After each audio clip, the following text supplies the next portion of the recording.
برید یه خود طور شده این مال نارنج اذیت دارم. امروز اومدم خوراک لوبیا درست کنم. یک آتیشی درست کنم که خوابش هم نیده باشی. برید پشما من که دیگه پشما باید درختم بیخت. 24 ساعت آب بوده بادشو گرفتم. باد نداره. دارم پیاز ریز میکنم برای لوبیا. پیاز بر هر غذا نیازه. مقوی پیاز خیلی مقوی برای لوبیا. هرچند لوبیا پمپ باده ولی من بادشو گرفتم.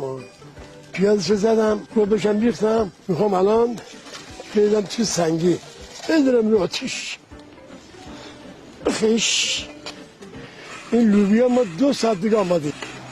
ای بابا چشم توش عجب چیزشه. به به برایشم بزنم.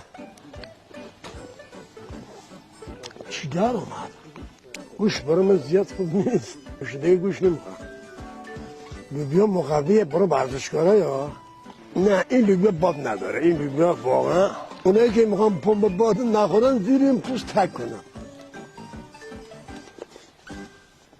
باه